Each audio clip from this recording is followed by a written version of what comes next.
Дараах туршилтанд тах калорийн тогтмол соронз ампер метр дамжуулагч утас төлхөөр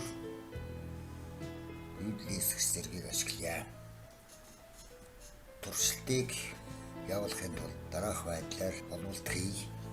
За тах калорийн соронзоо байрлуулж үйлдвэрлэгчийн нэмэх төлөөс дамжуулагч утсаар холбоод энэ тогтоогчд чөлөөтэй бэксний дамжуулагч утсаар дамжуулна. Энэ бол чөлөөтэй хөдлөн. За нөгөө зүйлийг ампер метрээр дамжуулаад төлхөөрөөр дамжуулж үйлдвэрлэгчийн асах төлөлтөд олсон байна. За энэ үед төрийг залгаад байна. За сахилгаан дамжуулагч утсаар үйлдвэрлэх гэсэн үг. За түүнийг энэ ампер метрийн заалт харуулж байна.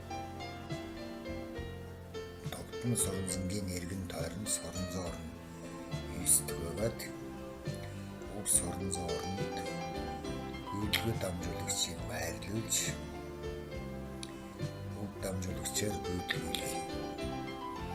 Тэгвэл яах вэ? Үйлдвэрлэсний дараа дамжуулагч утас хөдөлж байна.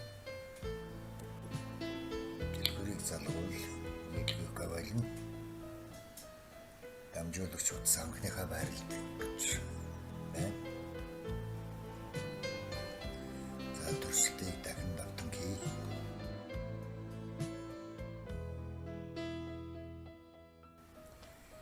Дамжуулагч утас яагаад хөдөлсөн бэ? Одоо бүгдээр гүйлттэй савга, гүйлттэй дамжуулагч гэж ярив.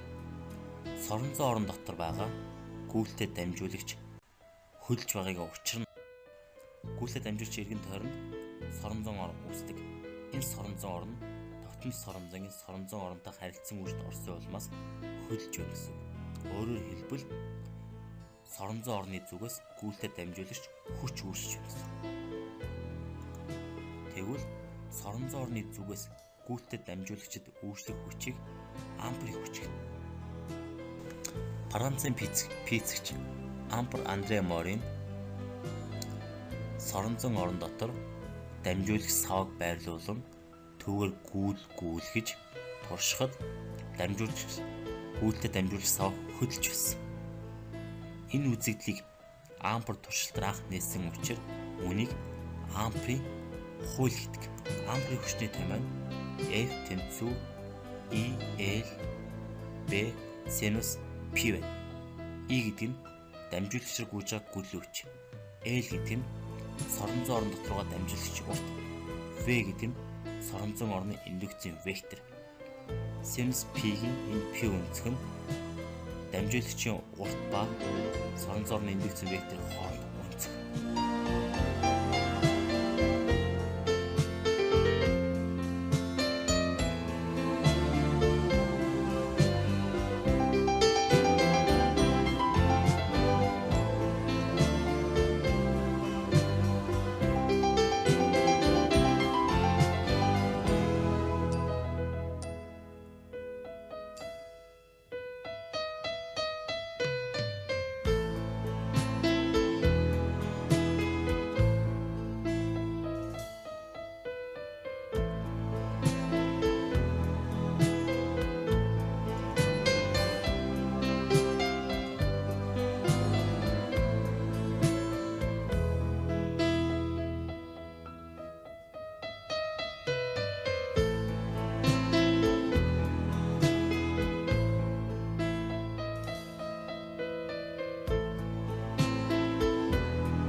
Орны зүйлс гүйцэд дамжуулж үүсэж байгаа хүчийг амперийн хүч гэсэн.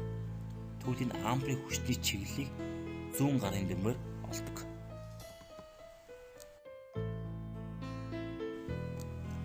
Зүүн гарын алга руу соронзон урсгал орж байхаар зүүн гарын дөрвөн хурууг гүйдлийн чиглэлийн дагуу байрлуулахад зүүн гарын эрхийн хуруу нь ампер хүчний чиглэлийг зааж өгдөг.